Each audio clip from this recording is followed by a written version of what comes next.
Deoghar foundation के अध्यक्ष आनंद जी को, मेरे प्रिय शिष्य राजदेव मिश्र को, उदय खवाड़े जी को और जितने भी आज के इस लाइव से जुड़े श्रोतागण हैं और मेरे दोस्तों, सभी को मेरा संध्याकालीन नमन है। दोस्तों, सबसे पहले तो मैं अपना उद्गार व्यक्त करूंगा कि मैं देवघर फाउंडेशन से जुड़ा रहा हूं और इस फाउंडेशन की ओर से आयोजित, मुझे जहां तक याद है कि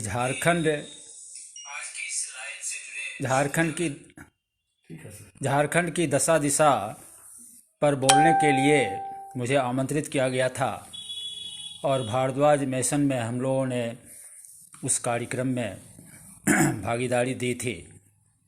आज पुनः मुझे इस फाउंडेशन के लाइव पर बोलने का मौका मिला है। मैं साधुवाद देता हूँ। देवघर फाउंडेशन के सभी पदाधिकारियों को मैं तहे दिल से बधाई देता हूँ, धन्यवाद देता हूँ। दोस्तों, आज 2 अक्टूबर है, बहुत ही पवित्र तिथि है। गांधी जी की जयंती है। केवल भारत में ही नहीं, पूरे विश्व में उनकी जयंती मनाई जा रही है। गांधी जी याद किए जा रहे हैं और इस अवसर पर ही मुझे शिक्षा की दशा और दिशा देवघर के संदर्भ में अपना विचार व्यक्त करना है।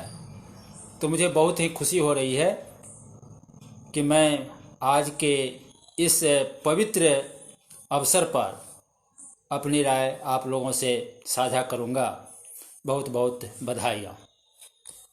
राष्ट्रपिता महात्मा गांधी का मत था शिक्षा, स्वास्थ्य और न्याय तीनों सबको मिलना चाहिए। इस पर सबों का अधिकार है और मुफ्त मिलना चाहिए।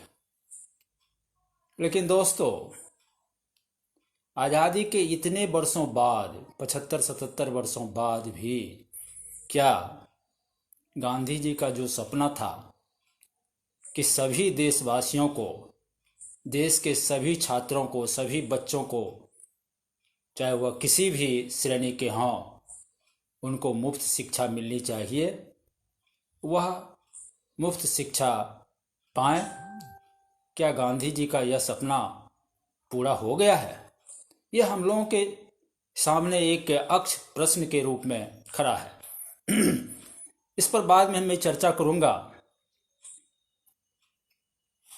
शुरू करने के पहले, देवघर में शिक्षा की दशा दिशा शुरू करने के पहले मैं आपको बहुत पीछे ले जाना चाहूँगा और कुछ सामान्य बातों पर भी चर्चा आपसे करना चाहूँगा।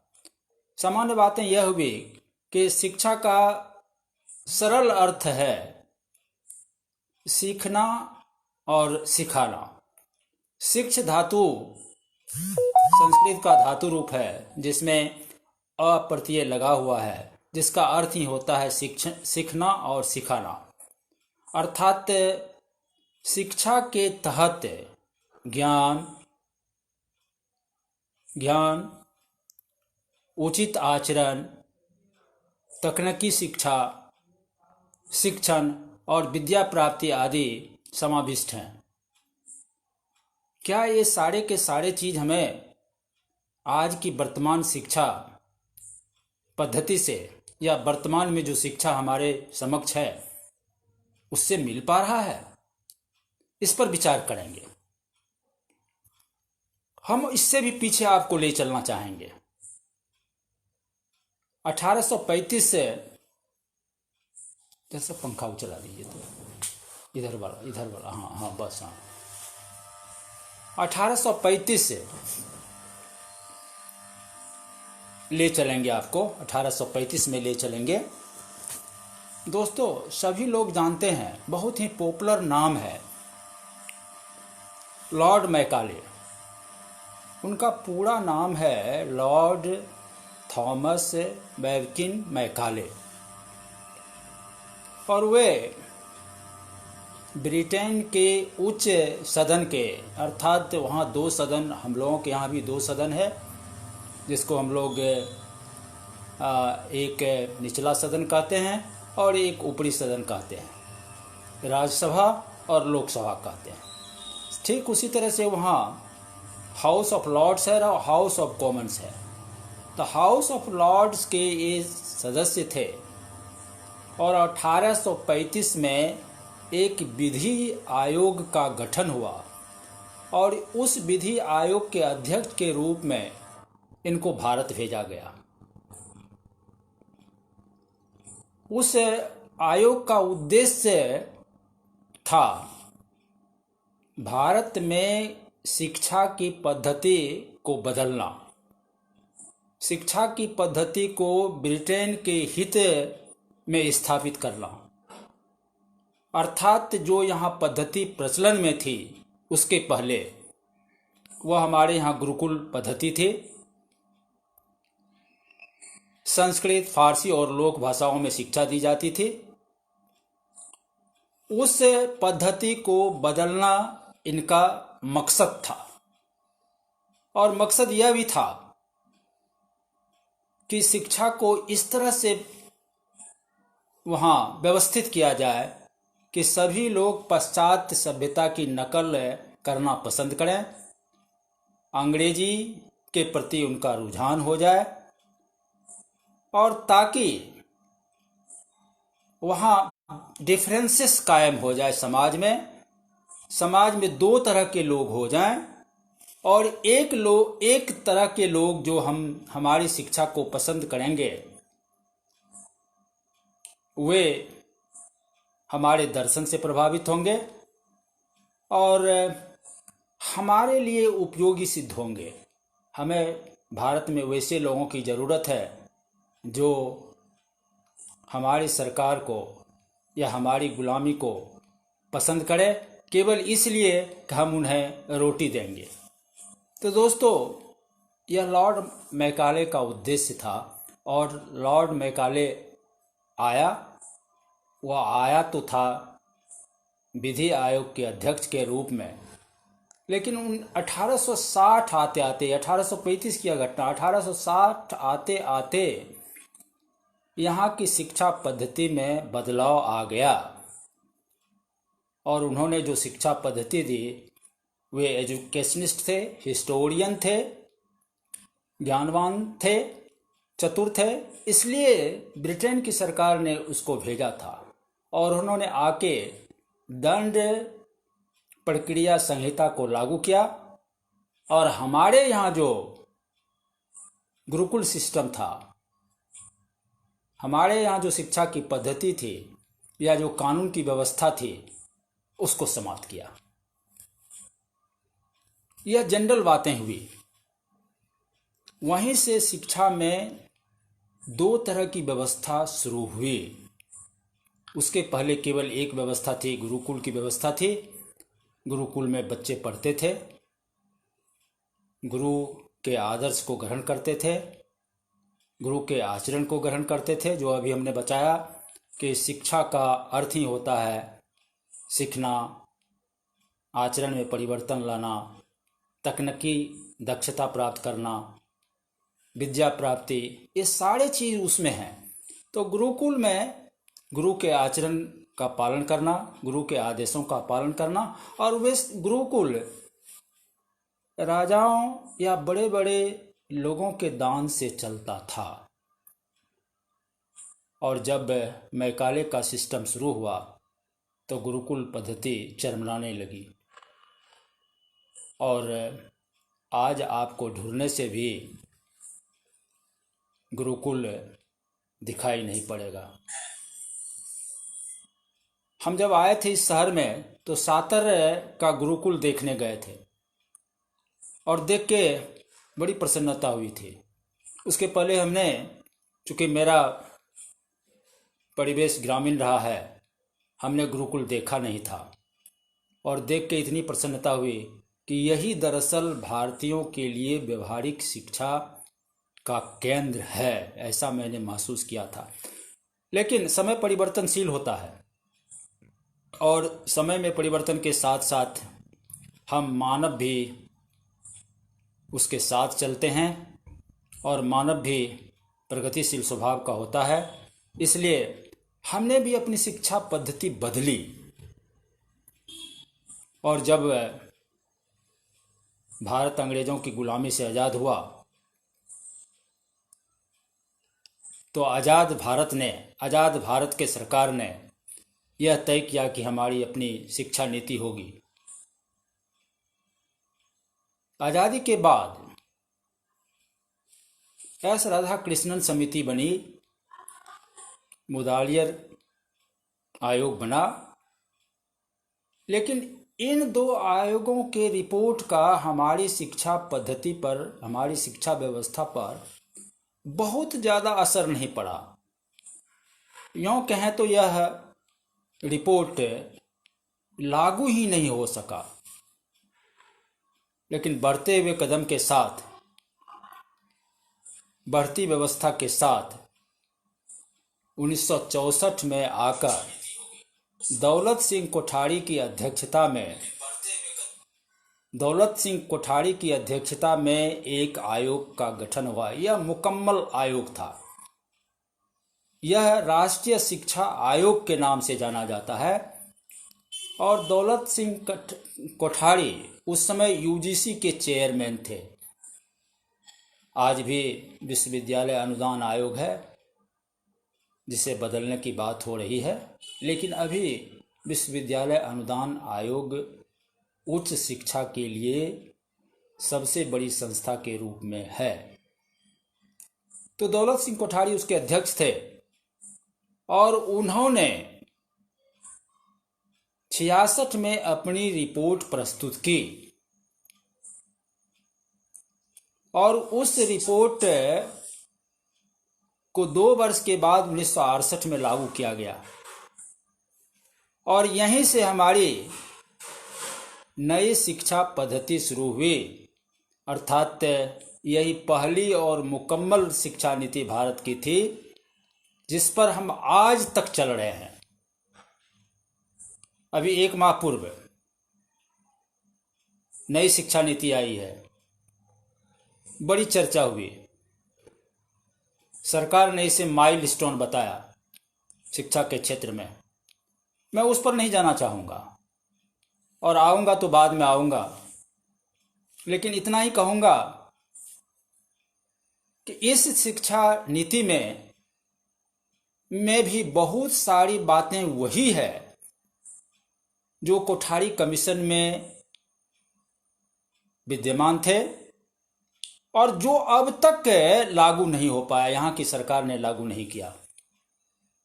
मसलन के तौर पर कोठारी आयोग ने कहा था कि हमें अपने सकल घरेलू उत्पाद का 6% शिक्षा पर अवश्य ही खर्च करना है। लेकिन दोस्तों, आश्चर्य होगा कि आज़ादी के इतने वर्षों बाद भी, जबकि हमारा सकल घरेलू उत्पाद काफ़ी बढ़ गया है, हम उसका 3% से भी कम खर्च करते हैं। और आज जो नई शिक्षा नीति आई है, जिस नई शिक्षा नीति में अब मानव संसाधन विकास विभाग नहीं होकर शिक्षा मंत्रालय विभाग होगा, जिसमें नए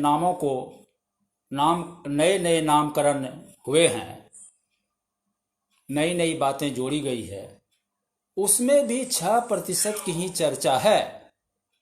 6% जो कोठारी कमीशन का रिपोर्ट था, जिसमें यह था कि सकल घरेलू उत्पाद का 6% खर्च किया जाएगा, वही आज की शिक्षा नीति में भी है। और ढेर सारी बातें कोठारी कमीशन का ही है। उन बातों की चर्चा मैं बाद में करूंगा। लेकिन कोठारी कमीशन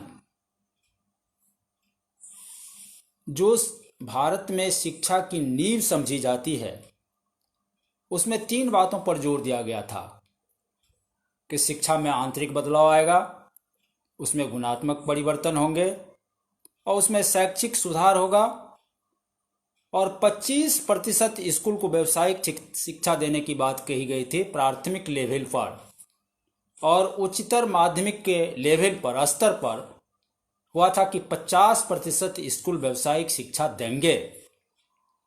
और इन्हीं बातों की चर्चा अभी की नई शिक्षा नीति में भी की गई है। तो कोठारी कमीशन का रिपोर्ट इतना महत्वपूर्ण है कि आज भी उस रिपोर्ट में सन्निहित बातों को ही हम लोग शिक्षा नीति में समाहित करते हैं और शिक्षा में बदलाव की बात करते हैं। दोस्तों, शिक्षा में सबसे महत्वपूर्ण घटना जो हमने बताया कि लॉर्ड मैकॉले ने जो शिक्षा नीति दी, वहीं से 2 तरह की शिक्षा प्रणाली भारत में शुरू हुई और वहीं से हमारी शिक्षा व्यवस्था में गुरुकुल की समाप्ति और मिशनरियों द्वारा भारतीयों को शिक्षा देने की व्यवस्था शुरू हुई। यहीं से इंटरवेंशन हमारी शिक्षा पद्धति में हुआ। और हमने पहले भी कहा कि अंग्रेज चाहते ही थे कि हम उस तरह की शिक्षा पद्धति दें कि लोग हमारे जीवन को, हमारे रहन सहन को सीखें और हमारे रहन सहन की प्रशंसा करें।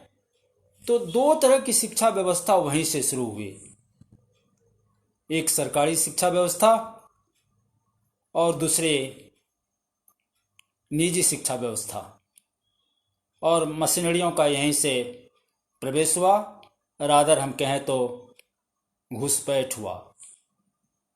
और जब 2 शिक्षा व्यवस्था रहेगी किसी देश में, मैं यह नहीं कहता हूं कि आज का तकाजा 2 शिक्षा व्यवस्था के लिए नहीं है। यह तकाजा क्यों उत्पन्न हुआ और यदि उत्पन्न हुआ है तो इसके पीछे क्या कारण है। हम याद करते हैं अपने स्टूडेंट डेज को, अपने छात्र जीवन को, जब हम लोग स्कूल में पढ़ते थे तो कोई कन्वेंट स्कूल नहीं था, और कन्वेंट तो लॉर्ड मैकाले की देन है। डिफरेंशिएशन यहीं से शुरू हुआ, शिक्षा में विभेद यहीं से शुरू हुआ।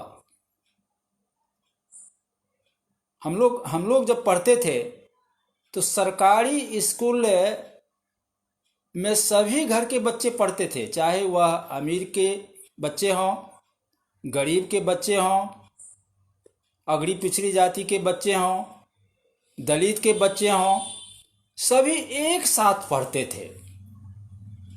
भले ही नामांकन की मात्रा अलग अलग हो, उस पर मैं नहीं जाना चाहूँगा, वह बहुत मायने रखता भी उस समय नहीं था, लेकिन एक ही शिक्षा व्यवस्था के तहत सभी के बच्चे पढ़ते थे। और जिनमें मेरिट था, वह चाहे किसी श्रेणी के बच्चे हों, उन्होंने सफलता हासिल की और अपने कर्म क्षेत्र में अपना स्थान बनाया। और मैं उसी परिवेश से आया, आपके शहर में आया और अपना कर्म किया। सफलता मिली, असफलता मिली, लेकिन मैं देवघर की इस पवित्र भूमि से बहुत ही संतुष्ट हूँ, बहुत ही संतुष्ट हूँ। मुझे यहाँ के छात्रों ने, यहाँ के अभिभावकों ने जो आदर सम्मान दिया, उससे मैं अपने को कृत्य समझता हूँ। तो मेरे कहने का यह अर्थ था कि जैसे ही 2 तरह की शिक्षा व्यवस्था होगी तो समाज में असमानताएं बनेंगी और समाज में असमानताओं का कारण मेरी राय में एक एजुकेशनिस्ट होने के नाते, साधारण शिक्षाविद होने के नाते, दो तरह की शिक्षा व्यवस्था है और इन्हीं दो शिक्षा व्यवस्थाओं के चलते आर्थिक असमानताएं भी बढ़ी हैं। एक उदाहरण से मैं इसे समझा देना चाहूंगा कि दो तरह की शिक्षा व्यवस्था है। एक सरकारी स्कूल में पढ़ने वाले बच्चे हैं और दूसरे कॉन्वेंट में पढ़ने वाले बच्चे हैं। और हम सभी जानते हैं, भले ही विकास की बात हम कर लें, विकास में हम तीसरे पायदान पर पहुंच गए थे, पुनः पांचवें पायदान पर आ गए। सकल घरेलू उत्पाद को 2024 तक $5 ट्रिलियन बनाना है। ये सारी बातें हम कर लें और मैं अर्थशास्त्र का छात्र हूं, इसलिए सकल घरेलू उत्पाद पर एक दो सेंटेंस अवश्य ही बोलूंगा। बहुत चर्चा होती है जीडीपी की, लेकिन आम जन, सामान्य लोग जीडीपी बोल देते हैं लेकिन जीडीपी का अर्थ नहीं समझते हैं।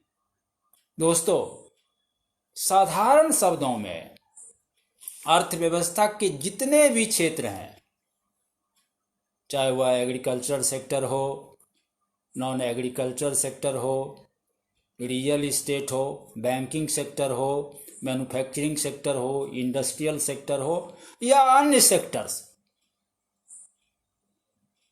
सभी सेक्टरों के उत्पाद का सकल बाजार मूल्य ही सकल घरेलू उत्पाद कहलाता है। और उसी मूल्य में जब वृद्धि होती है तो हम कहते हैं कि हमारा जीडीपी रेट बढ़ गया है, इतना प्रतिशत बढ़ गया। और उसी की चर्चा अभी हम लोग कर रहे हैं। कोविड-19 महामारी के चलते जो लॉकडाउन हुआ और अर्थव्यवस्था पट्टी से नीचे उतर गई, तो अभी हम चर्चा करते हैं कि -29% हमारा जीडीपी चला गया है। तो जीडीपी का यही अर्थ होता है। तो जैसे ही दो तरह की शिक्षा व्यवस्था होगी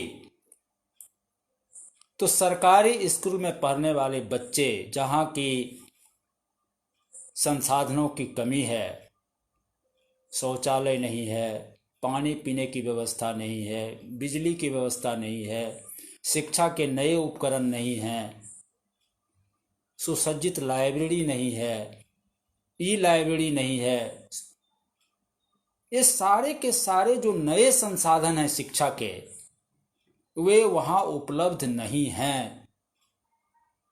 आज़ादी के इतने वर्षों बाद भी हमारी सरकारी शिक्षा व्यवस्था इन संसाधनों से परिपूर्ण नहीं हो पाया है। यह मेरी राय है। दूसरी तरफ जो भी कन्वेंट स्कूल हैं, पहले तो मिशनरियों ने कन्वेंट स्कूल खोला, बाद में हमारे अपने लोगों ने व्यवसाय की दृष्टि से कन्वेंट खोलना शुरू किया। और दोस्तों, व्यवसाय की दृष्टि से जब आप कोई संस्था खोलेंगे तो व्यवसाय का सबसे बड़ा उद्देश्य अर्थशास्त्रियों की नज़र में लाभ कमाना होता है। और जितने भी कन्वेंट स्कूल हैं वे सरकारी स्कूल की तुलना में संसाधनों के मामले में संपन्न तो जरूर हैं, लेकिन वहां सभी श्रेणी के बच्चे नहीं पहुंच पाते हैं। सरकार ने एक नीति बनाई कि 25% वहां का सीट गरीब बच्चों के द्वारा भरा जाएगा। उसके पीछे यही था कि कुछ तो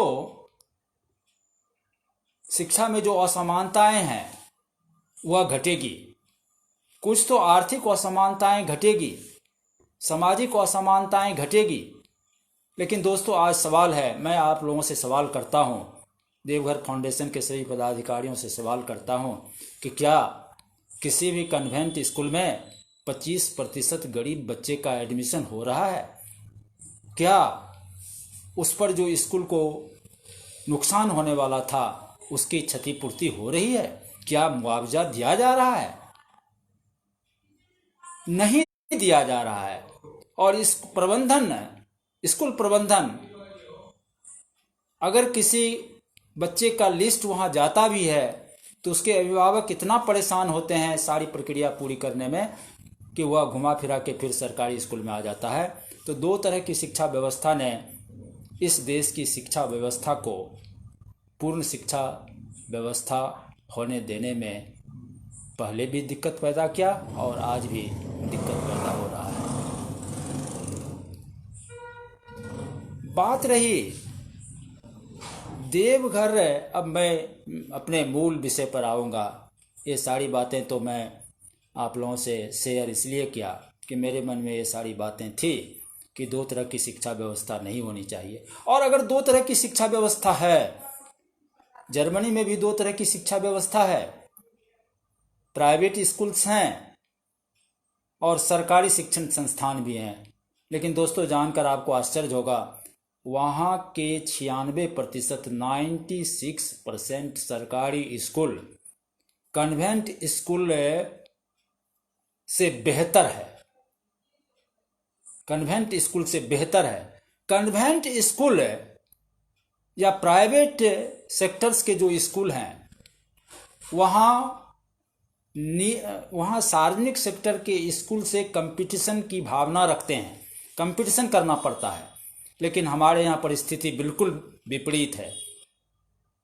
हमारा सरकारी स्कूल उस कन्वेंट स्कूल की तुलना में कहीं कंपटीशन में नहीं आता है।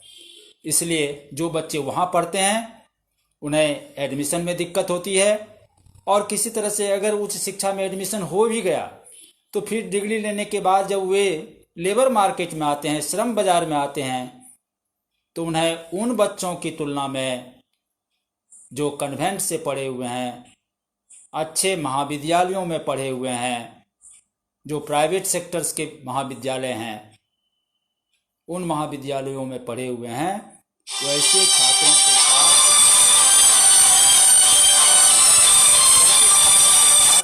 श्रम बाजार में उन्हें कठिनाइयों का सामना करना पड़ता है, कंपटीशन का सामना करना पड़ता है, और वह कंपटीशन बहुत ही टफ होता है। सरकारी स्कूल के बच्चे छट जाते हैं, सरकारी महाविद्यालय के बच्चे छट जाते हैं, और वे बच्चे जो कन्वेंट में और अच्छे अच्छे महाविद्यालयों में, प्राइवेट सेक्टर के अच्छे अच्छे महाविद्यालयों में शिक्षा प्राप्त करते हैं, वे नौकरी में आ जाते हैं। यहीं से आर्थिक असमानता बढ़ती है। और दोस्तों, अगर हमें या हमारी सरकार को आर्थिक समानताओं में कमी लाना है तो शिक्षा दो तरह की पद्धति रहे, लेकिन हमारी सरकारी शिक्षा पद्धति भी मुकम्मल हो, मजबूत हो, सभी संसाधनों से, सभी नए उपकरणों से। शिक्षा के जो नए उपकरण हैं, अभी आपने देखा कि कोविड-19 के दौरान वर्चुअल एजुकेशन की बात हो गई। अब सरकारी स्कूल में वर्चुअल एजुकेशन नहीं हो रहा है, पूरी की तरह पूरी बंद है। लेकिन यही कन्वेंट स्कूल जो है वह बच्चों को वर्चुअल एजुकेशन दे रहा है। मैं इसमें नहीं जाना चाहता कि वह वर्चुअल एजुकेशन छात्रों के लिए कितना उपयोगी सिद्ध हो रहा है। मेरी राय तो है कि वह वर्चुअल कॉन्फ्रेंसिंग एजुकेशन जो दिया जा रहा है वह वहाँ के आम छात्रों के लिए अनुपयोगी ही सिद्ध हो रहा है, और उन्हें पूरे के पूरे जो ज्ञान क्लास में मिलते थे, पूरा का पूरा ज्ञान जो क्लास में मिलता था, वे क्वेरी करते थे, शिक्षक उसका जवाब देते थे, पुनः क्वेरी होता था, पुनः जवाब होता था। वे सारे के सारे तरीके वर्चुअल एजुकेशन में देखने को नहीं मिल रहे हैं। इसलिए वर्चुअल एजुकेशन बहुत उपयोगी सिद्ध हो रहा है, मैं नहीं मानता। लेकिन कन्वेंट स्कूल इस पोजीशन में है उसके पास संसाधन है, उसके पास कंप्यूटर है, उसके पास लेबोरेटरी है, उसके पास कॉन्फ्रेंसिंग का सारा जरिया उपलब्ध है। तो वे बदलती हुई परिस्थिति में अपने को समायोजित कर अपनी शिक्षा पद्धति को लाभकारी बनाए रखने में सफल हो रहे हैं। लेकिन दूसरी तरफ जो हमारी सरकारी शिक्षा पद्धति है, जहां निःशुल्क शिक्षा पाना बच्चों का अधिकार है, जहां 14 वर्ष तक के बच्चों को शिक्षा देना सरकार का कर्तव्य है, अर्थात अनिवार्य शिक्षा है, वहाँ के बच्चे इस मामले में काफ़ी पीछे हैं। अब मैं मूल्य जो मेरा है देवघर के संदर्भ में, दोस्तों मैं 1972 के दिसंबर माह में यहाँ आया था और बिल्कुल देवघर से अनभिज्ञ था। भागलपुर में पढ़ा लिखा, बाबा की कृपा से यहाँ आने का मौका मिल गया। बाबा बैद्यनाथ को आज भी मैं नमन करते रहता हूँ कि बाबा आपने अपने देवघर में अपनी धरती पर मुझे बुलाया, स्थान दिया, सब कुछ दिया। उनको रोज़ नमन करता हूँ और आप देवघर वासियों को भी मेरा सत सत नमन है।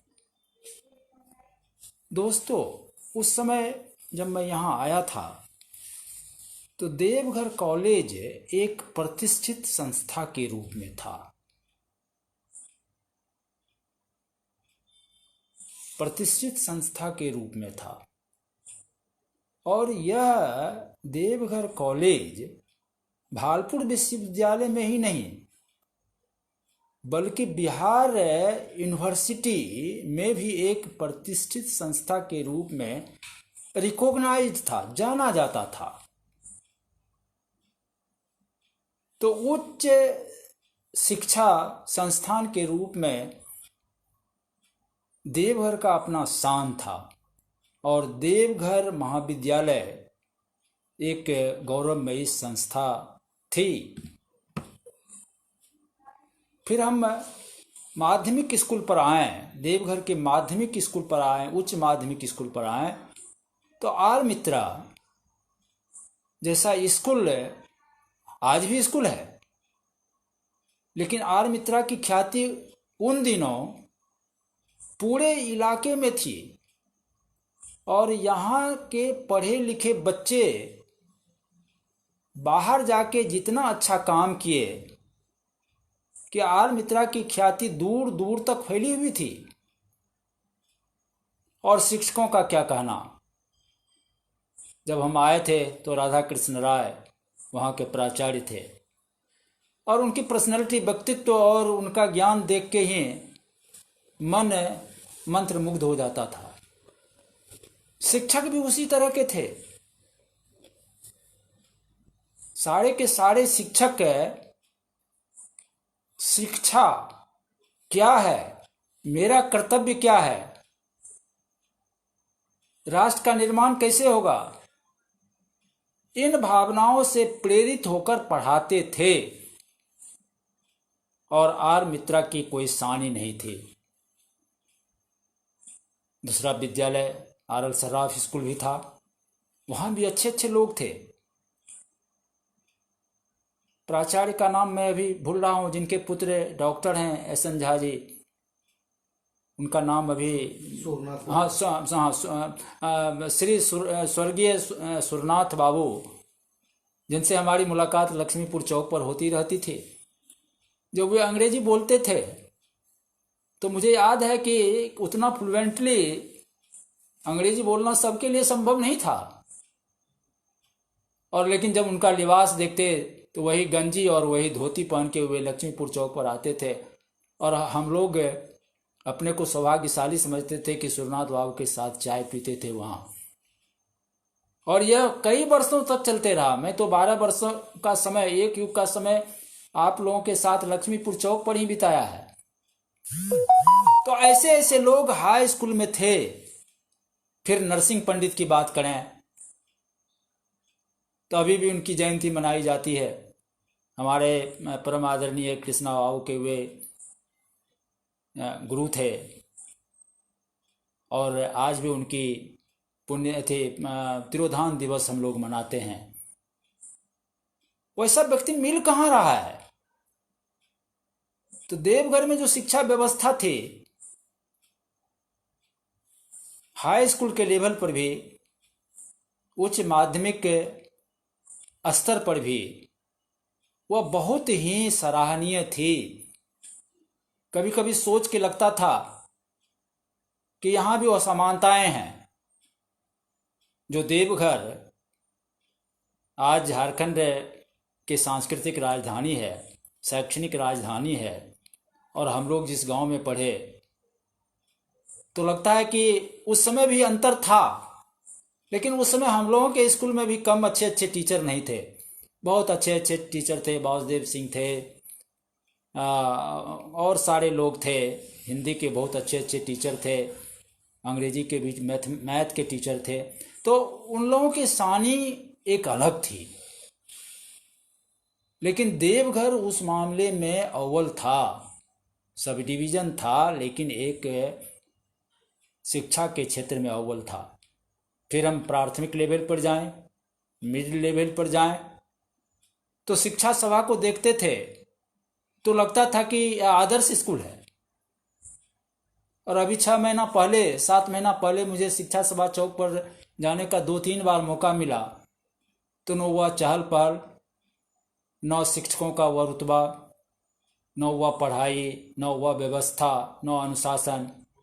तो लगता है कि उस समय जो देवघर का पोजीशन था, वह हमको लगता है कि संथाल परगना में शायद सबसे अव्वल था, आगे था। दोस्तों, केवल शिक्षा सभा की बात नहीं है। एक म्युनिसिपल स्कूल हुआ करता था, उसका भी कोई सानी नहीं था। और आज वह, हाँ, म्युनिसिपल स्कूल जो है देखने को नहीं मिल रहा है, तंग गलियों में छुप गया है। तो उस समय जब मैं आया था तो मैं यद्यपि संध्या कालीन महाविद्यालय एएस कॉलेज देवघर का जो है अमर द्वितीय संध्या महाविद्यालय ही नाम था। बाद में दिवा महाविद्यालय के रूप में परिवर्तित हुआ। तो लेकिन जब यह सब देखते थे, अपनी आंखों से देखते थे, तो मुझे बड़ी प्रसन्नता होती थी कि एक ऐसी जगह हम आ गए हैं जहां अच्छे अच्छे स्कूल हैं। मध्य विद्यालय से लेकर उच्च माध्यमिक विद्यालय और सरकारी संस्थान तक अच्छे अच्छे शिक्षा संस्थान मौजूद हैं। बच्चों की पढ़ाई का स्कोप है, क्षेत्र है, जिस क्षेत्र में बच्चे अपना ज्ञान, मुकम्मल ज्ञान, अच्छा ज्ञान हासिल कर सकते हैं। दोस्तों, देवघर महाविद्यालय, के.एन. साहब प्रिंसिपल, उनका कोई जोड़ा नहीं था। उनकी अपनी अलग पहचान थी। एक प्रशासनिक पदाधिकारी के रूप में, शिक्षक के रूप में और ज्ञान के भंडार के रूप में, वैसे प्रिंसिपल वहां हुआ करते थे। और जब तक सरकारीकरण नहीं हुआ देवघर महाविद्यालय का, तो मुझे याद है कि मैं 72 में आ गया था, 75 में वह कॉलेज कंस्टिट्यूएंट हुआ, अंगीभूत महाविद्यालय बना।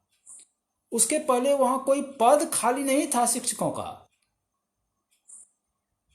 अंग्रेजी में 8 शिक्षक, केमिस्ट्री में 6 शिक्षक, फिजिक्स में 7 शिक्षक, मतलब जितना पद उतने शिक्षक वहां कार्यरत थे।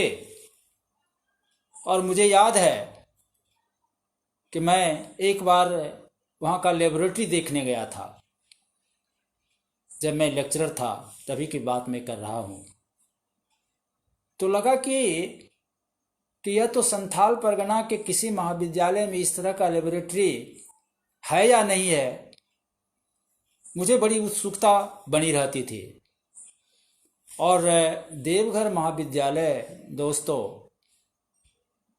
संथाल परगना का प्रीमियर महाविद्यालय है। और जो दुमका आज उपराजधानी है, एसपी कॉलेज दुमका, वह देवघर महाविद्यालय के 1 साल बाद स्थापित हुआ है। और उसके बाद साहेबगंज महाविद्यालय की स्थापना होती है, फिर गोड्डा महाविद्यालय की स्थापना होती है।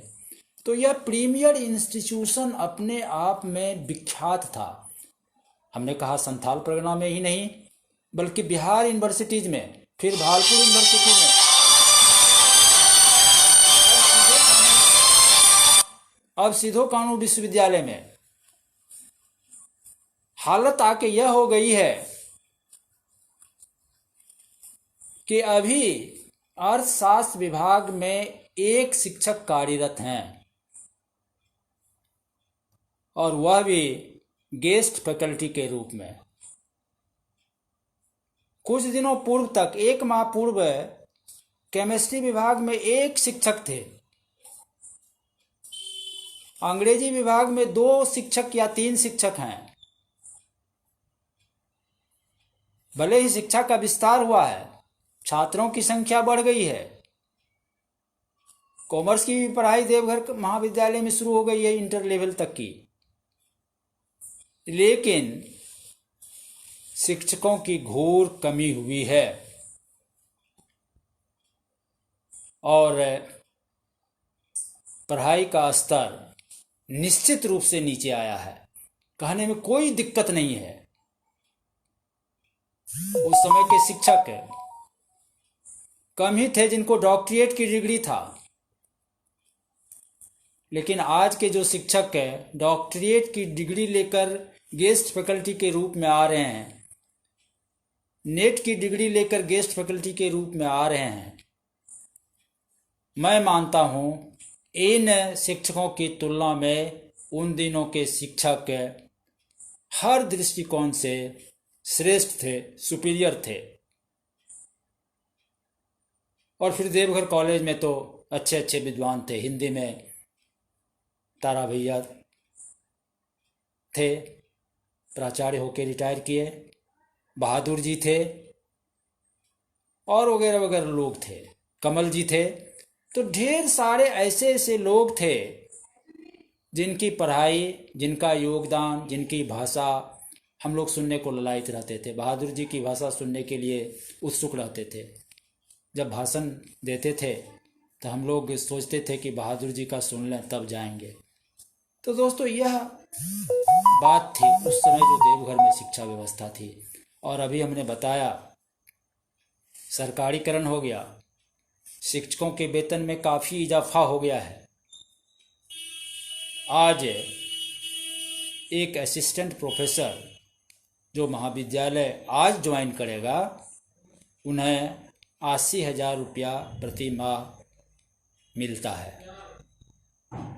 एक एसोसिएट प्रोफेसर को 1,40,000 या 50,000 तक मिलता है। एक प्रोफेसर को करीब करीब 2 लाख तक मिलता है। वेतन में इजाफा हुआ, शिक्षक मजबूत हुए आर्थिक रूप से,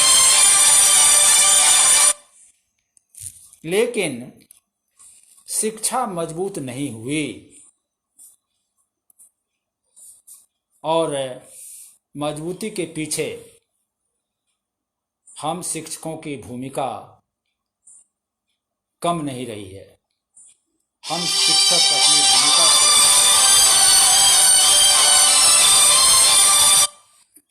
शिक्षक अपनी भूमिका से पता नहीं क्यों धीरे धीरे विमुख होते चले गए, अपनी भूमिका को निभाने में सफल नहीं हो पाए। एक शिक्षक की जो भूमिका होनी चाहिए उससे हम कतराने लगे, उससे अलग होने लगे। और शुरू हुआ प्राइवेट ट्यूशन से लेकर कोचिंग इंस्टीट्यूट में पढ़ाने तक की बात।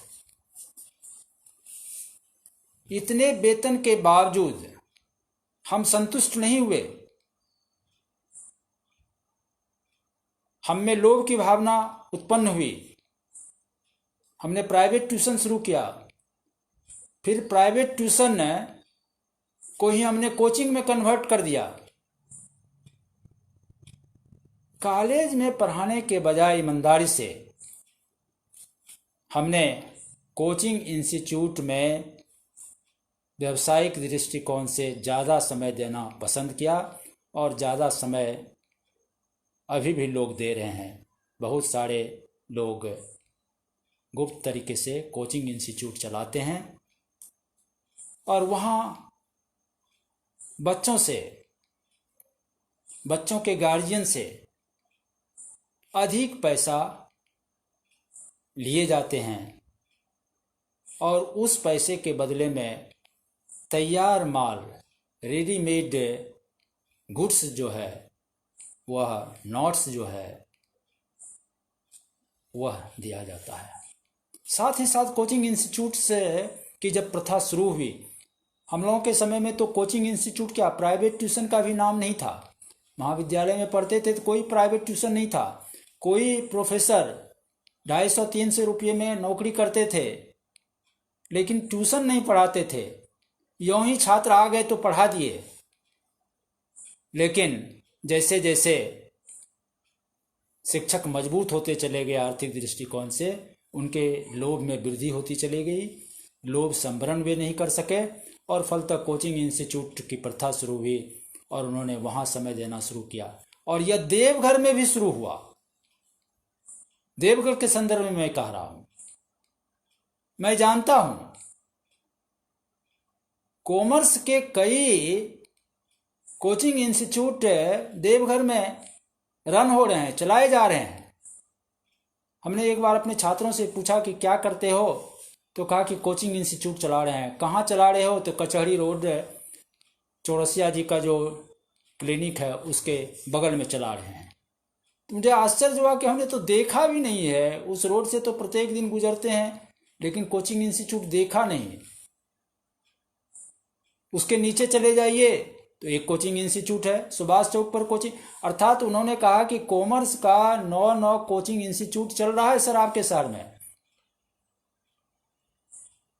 और जब मैं 72 में आया था तो कोई कोचिंग इंस्टीट्यूट नहीं था, प्राइवेट ट्यूशन भी नहीं के ही बराबर था और शिक्षकों का वेतन इतना नहीं था। और जहाँ तक लाइब्रेरी की बात है, देवघर महाविद्यालय की लाइब्रेरी देखने लायक थी। दुर्लभ ग्रंथों का वहाँ कलेक्शन था। पता नहीं वे सारे पांडुलिपि या ग्रंथ मौजूद हैं या दिमक के चपेट में आ गए हैं, चट कर गए हैं दिमक, मुझे पता नहीं है। प्रायोगिक क्लास तो होना बंद हो गया जब से महाविद्यालय का सरकारीकरण हुआ। इसमें कमी आती चली गई और हमारी शिक्षा नीति में है कि रिसर्च और डेवलपमेंट पर एम्फेसिस दीजिए, जोर दीजिए। तो जब तक गवर्निंग बॉडी के हाथ में कॉलेज था, शासी निकाय के द्वारा शासित था, शिक्षक अनुशासित, प्रायोगिक क्लासेस रेगुलर, उसके साजो सामान के लिए पैसे रेगुलर, अलॉटमेंट रेगुलर। लेकिन धीरे धीरे इसमें कमी आती गई और हम दुमका महाविद्यालय भी जाके हमने देखा है कि केमिस्ट्री विभाग में सारे फ्लास्क, सारे बोतल रखे हुए हैं, लेकिन किसी में कोई गैस नहीं है। लेबोरेटरी सुनसान पड़ा हुआ है, प्रायोगिक कक्षाएं नहीं हो रही है। तो जो यह था शिक्षा का उद्देश्य कि तकनीकी दक्षता हासिल करना, टेक्निकल नो हाउ प्राप्त करना, वे सारे के सारे आने वाले दिनों में गायब होते चले गए और आज तो यह स्थिति आ गई है कि प्रायोगिक कक्षाएं होती ही नहीं हैं। वह भी बच्चे कोचिंग इंस्टीट्यूट्स में परीक्षा में पास करने लायक कर लेते हैं, और यह देवघर में हो रहा है। नाम नहीं लूंगा। एक कोचिंग, जब मैं प्रिंसिपल था तो एक कोचिंग इंस्टीट्यूट के डायरेक्टर ने आके कहा कि सर, आपके महाविद्यालय में हमारे बच्चे को प्रायोगिक परीक्षा में कम अंक दिया जाता है। तो हमने कहा कि ऐसा कैसे हो सकता है। कहा कि ऐसा ही होता है, चूंकि वे बच्चे हमारे यहाँ पढ़ते हैं, हम उनको लेबोरेटरी में प्रैक्टिकल करवाते हैं और आपके शिक्षक विभेद करते हैं, उन बच्चों को कम अंक देते हैं। तो हमने एक सवाल किया, बहुत शांत भाव से सवाल किया। हालांकि बाद में मैं उनके साथ गया और शिक्षकों से कहा, यह नहीं कहा कि इनकी शिकायत है, हमने कहा कि बच्चों के साथ विभेद मत कीजिए, विभेद होना ही नहीं चाहिए। हमने केवल शांत भाव से उनसे पूछा कि यह आप बताइए कि हमारे शिक्षक यह कैसे जानते हैं कि वह बच्चा आपके यहाँ प्रैक्टिकल क्लासेस करता है। तो निरुत्तर हो गए। तो यह गिरावट हमारे देवघर में उच्च शिक्षा संस्थान में देखने को मिल रहा है। और जहाँ तक एएस कॉलेज की बात है, तो 72 में जब मैं यहाँ आया था तो मैंने पहले ही कहा कि यह संध्याकालीन महाविद्यालय था। कॉमर्स की पढ़ाई को लेकर शहर में इसकी चर्चा थी, बहुत चर्चा नहीं थी। कॉमर्स में भी केवल व्यावसायिक समाज के बच्चे, जो बिजनेस से जुड़े हुए बच्चे थे या गार्जियन थे, उनके बच्चे कॉमर्स की पढ़ाई करने महाविद्यालय आते थे। आर्ट्स में बहुत कम बच्चे थे। लेकिन परिस्थिति बदली, धीरे धीरे छात्रों की संख्या यहाँ भी बढ़ी।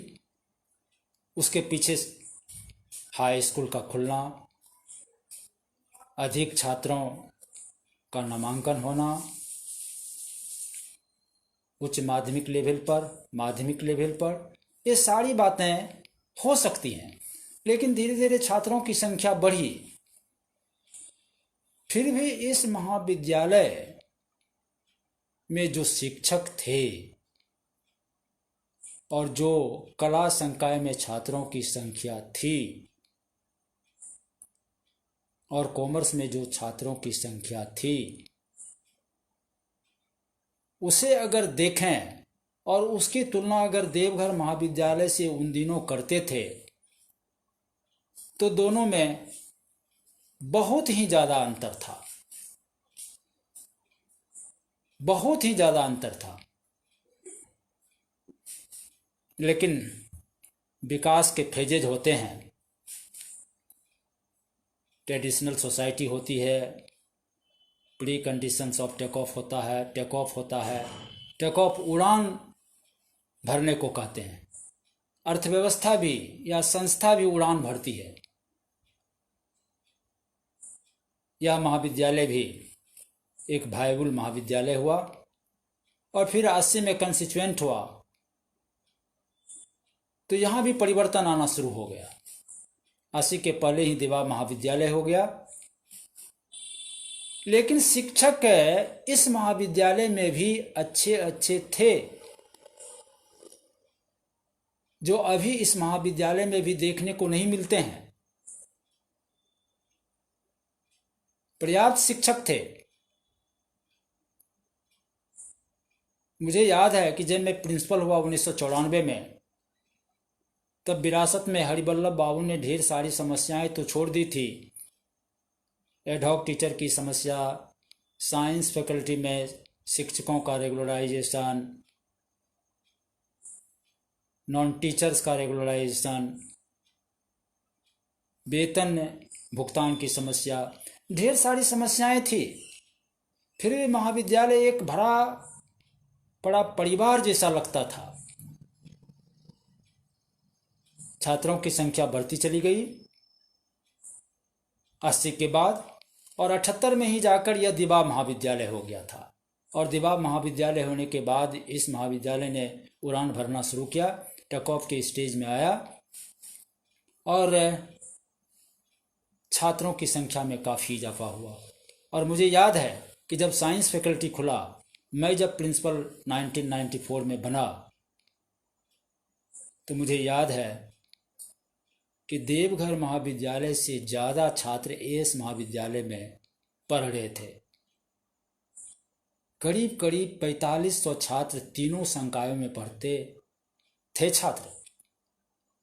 देवघर महाविद्यालय में साइंस और कला संकाय में पढ़ाई थी। यहाँ एक संकाय कॉमर्स जो था वह बहुत ही मजबूत संकाय के रूप में उभर चुका था। वह भागलपुर विश्वविद्यालय में अपना स्थान बनाने लगा था। मारवाड़ी महाविद्यालय के बाद या मुंगेर महाविद्यालय के बाद कॉमर्स की पढ़ाई में देवघर कॉलेज का स्थान हो गया था। बच्चे यहाँ से भी टॉप करने लगे थे।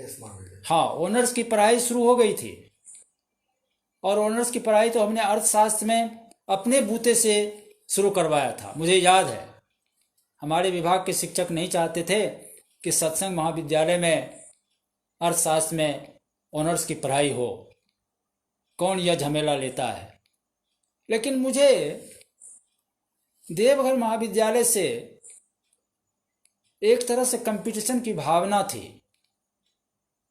कि वहाँ प्रोफेसर ऑनर्स की पढ़ाई करते हैं और वे छात्र मेरे यहाँ पढ़ने आते हैं, मुझसे समझने आते हैं, और मैं उन्हें बताता हूँ, तो मेरे महाविद्यालय में क्यों नहीं पढ़ाई शुरू हो ऑनर्स की। और मैंने हरिवल्लभ बाबू से कह के ऑनर्स शुरू करवाया था। और इस मामले में मैं स्वर्गीय हरिवल्लभ नारायण जी को, उनकी आत्मा को शांति मिले, उन्हें श्रद्धांजलि अर्पित करते हुए कहना चाहता हूँ कि उन्होंने हमारी बात काटी नहीं। उन्होंने कहा कि नहीं, आप शुरू कीजिए, मैं एफिलिएशन दिला दूंगा। और मैंने शुरू किया और अच्छी सफलता मुझे मिली, और अच्छे छात्रों ने प्रतिष्ठा में डिग्री हासिल की। तो चेंज हुआ, 5000 छात्र हो गए। और मुझे याद है कि जब यूनिवर्सिटी ग्रांट्स कमीशन पहले 5 वर्षों के लिए महाविद्यालयों को राशि एलोकेट करती थी, तब मुझे याद है कि सबसे ज़्यादा राशि छात्रों की संख्या के आधार पर दी जाती थी कि डिग्री में कितने छात्र हैं। और उस मामले में मेरा महाविद्यालय सबसे आगे आ गया था। चाहे दुमका में भी कॉमर्स की पढ़ाई नहीं थी। देवघर महाविद्यालय जो गौरवशाली संस्था थी, वहाँ भी कॉमर्स की पढ़ाई नहीं थी, और वहाँ एडमिशन में भी रेस्ट्रिक्शंस था। और हमारे यहाँ एडमिशन में रेस्ट्रिक्शंस नहीं के ही बराबर था।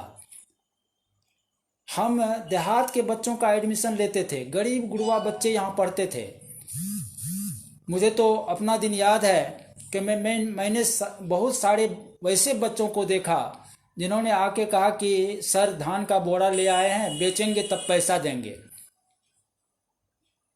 वैसे बच्चों को हम राहत भी देते थे। फलतः क्या हुआ कि इस संस्था जो देवघर में एस कॉलेज देवघर महाविद्यालय के सामने टिकने की स्थिति में नहीं था, उस संस्था ने गांव घर में स्थान पाया, गरीब गुरबा बच्चों के बीच स्थान पाया, और पढ़ाई की प्रक्रिया शुरू हो गई। मुझे याद है, मैं एक किसी कार्यक्रम में गया था। वहाँ हमारे पंडा समाज के भी कुछ लोग थे। रात्रि का समय था। उन लोगों ने मुझे पहचाना नहीं। कई छात्र मुझे प्रणाम कर रहे थे, मेरे बैठने के लिए खड़े हो रहे थे। तो उसी में से कोई बुजुर्ग ने कहा कि कौन है, देवघड़िया भाषा में बोला। तो किसी ने कहा कि सत्संग कॉलेज का प्राचार्य का, बोरमणि सत्संग कॉलेज। तो यह उस समय सत्संग कॉलेज की चर्चा इस रूप में होती थी। मैंने बुरा नहीं माना। मैं बता रहा हूं कि दशा दिशा में कैसे परिवर्तन हुआ और क्या अभी दिशा है, उस पर भी आएंगे। मुझे मुझे बुरा नहीं लगा। यही लोगों में भावना थी। लेकिन मैंने ठाना कि मैं देवघर महाविद्यालय से अन्य मामलों में compete नहीं कर सकता हूं, तो मुझे कोई दूसरा तरीका अपनाना होगा। और समय का चक्र आगे बढ़ते गया। व्यावसायिक शिक्षा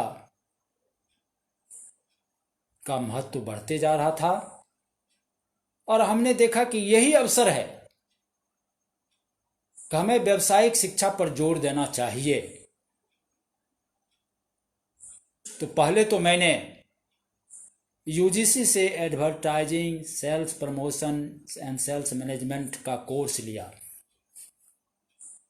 और इस कोर्स ने बहुत सारे बच्चे को आकर्षित किया और मैंने प्लेसमेंट की व्यवस्था की, जो संथाल परगना के किसी महाविद्यालय में नहीं हो रहा था।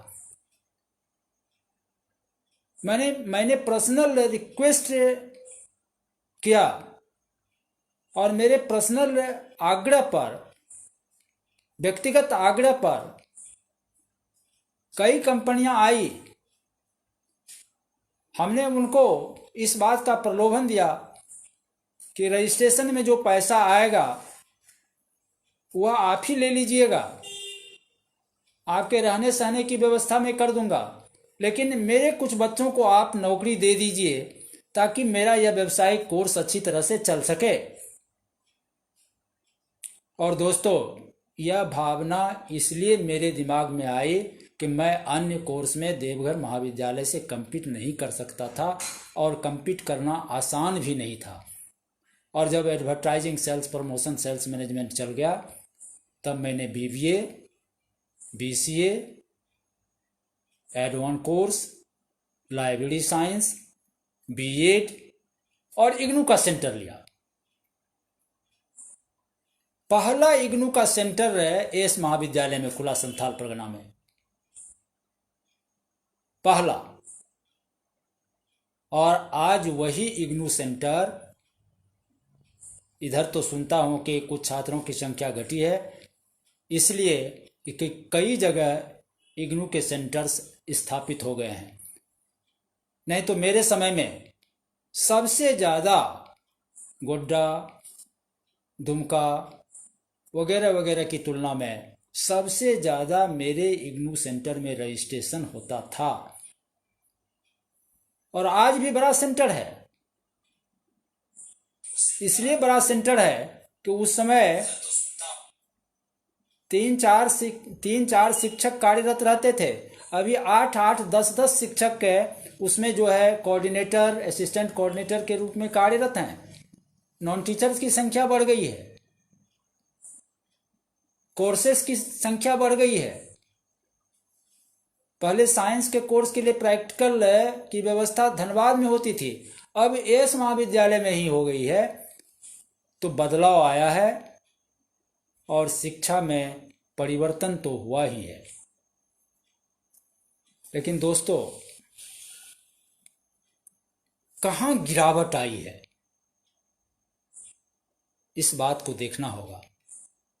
और मैं भुला रहा था, देवघर अनुमंडल था, लेकिन यहाँ एक B.Ed कॉलेज था, बहुत ही ख्याति प्राप्त B.Ed कॉलेज, बहुत ही ख्याति प्राप्त B.Ed कॉलेज। और विद्वान शिक्षक उसमें थे। डॉक्टर हरिवंश तरुण थे, तिवारी जी हिंदी में थे, साहू जी थे, और बहुत सारे लोग थे। और वह बीएड कॉलेज आर मित्रा के प्रांगण में चलता था। एकमात्र बीएड कॉलेज था। और संयुक्त बिहार का समय था। पूर्णिया, सहरसा, भागलपुर, मुंगेर, सब जगह के छात्र यहां एडमिशन लेते थे।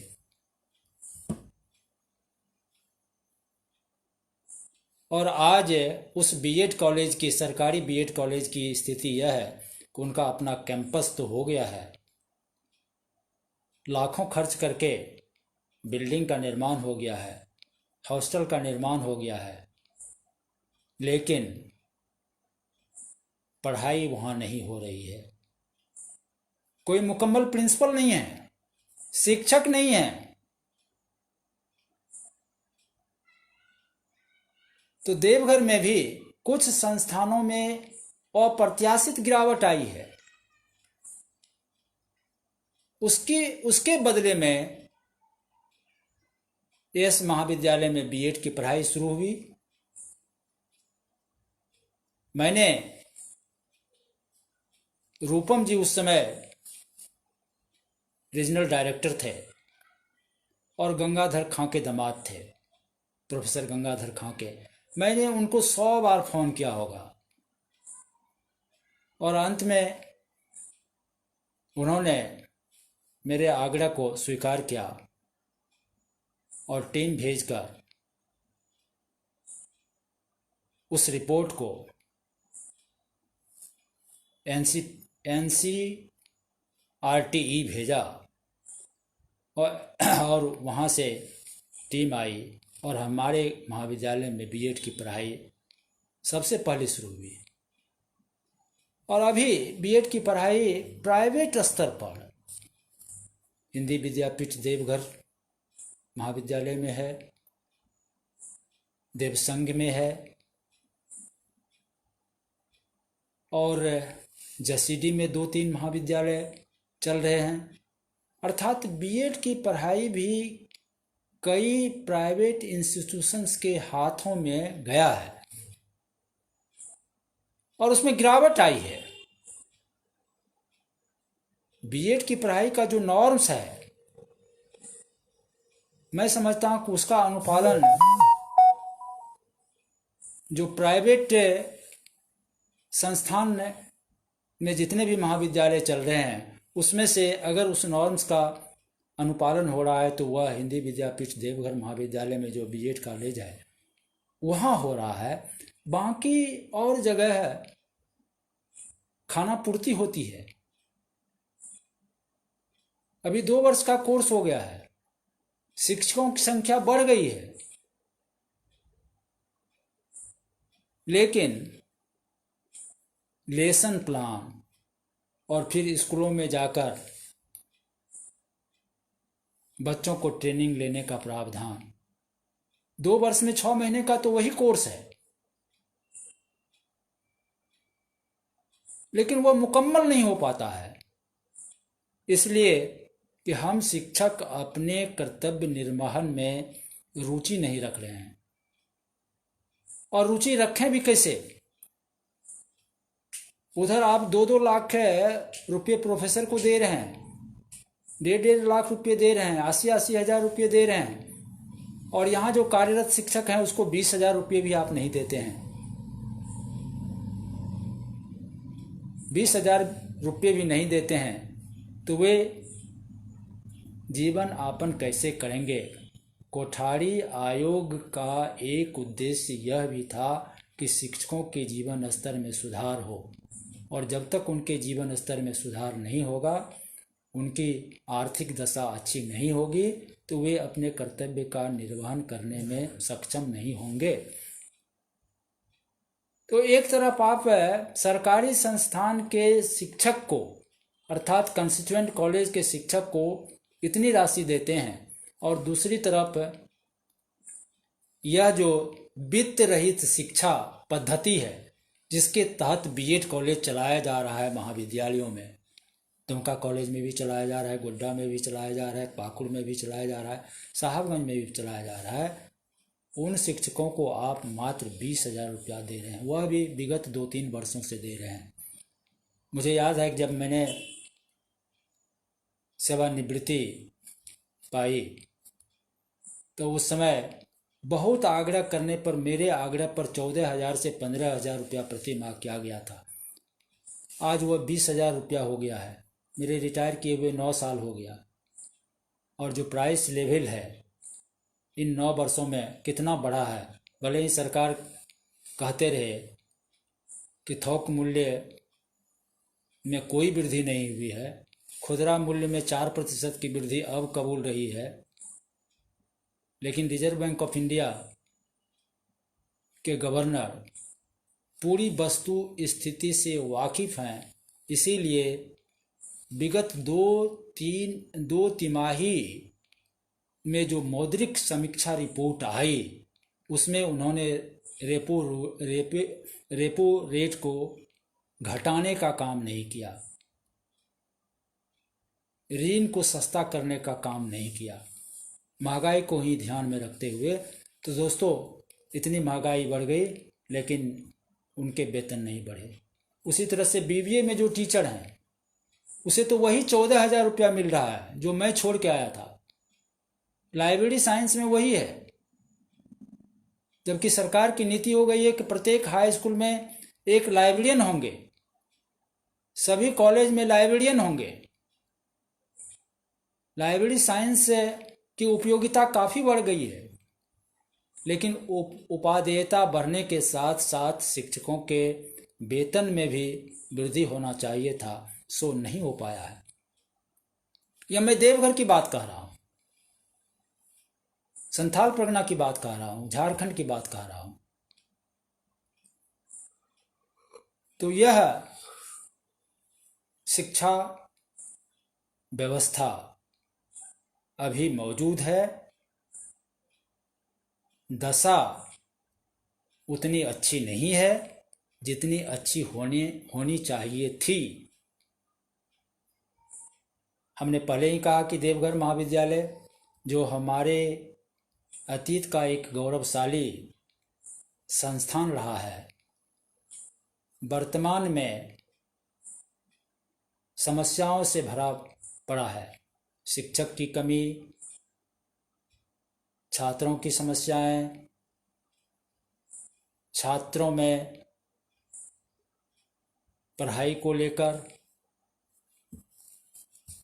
अन्य बातों को लेकर, छात्र संगठनों में झंझट, विरोध प्रदर्शन, ये सारे के सारे चीज देखने को मिल रहे हैं। अर्थात देवघर में जो भी उच्च शिक्षा संस्थान हैं वे सारे के सारे उच्च शिक्षा संस्थान समस्याओं से घिरे हुए हैं। खासकर देवघर महाविद्यालय जो गौरवशाली संस्थान के रूप में जाना जाता रहा है, वर्तमान में कठिनाइयों और संदेहों के घेरे में है। अब भविष्य क्या होगा यह तो आने वाला समय ही बताएगा, लेकिन अभी काफ़ी अच्छी दशा देवघर में शिक्षा की भी नहीं है, यह मेरी राय है। अब दिशा क्या होनी चाहिए? तो अभी नई शिक्षा नीति आई है और हमने कहा कि कोठारी आयोग के बहुत सारे बातों को इसमें रखा गया है। नई शिक्षा नीति आई थी तो प्रभात खबर की ओर से मुझे पूछा गया और हमसे टिप्पणी ली गई। हमने अपनी टिप्पणी में कहा था कि फॉर्मेट में बदलाव करने से ज़्यादा आवश्यक शिक्षा की गुणवत्ता में परिवर्तन लाना है।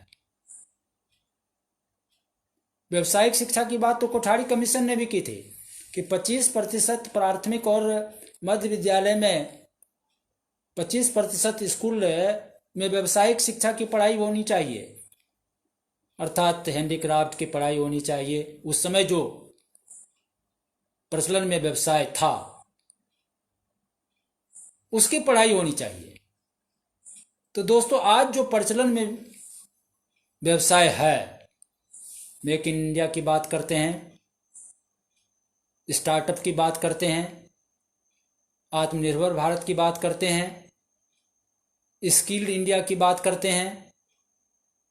तो इससे जुड़े हुए जो व्यावसायिक शिक्षा हैं, क्या उसकी शिक्षा देवघर के संस्थानों में दी जा रही है?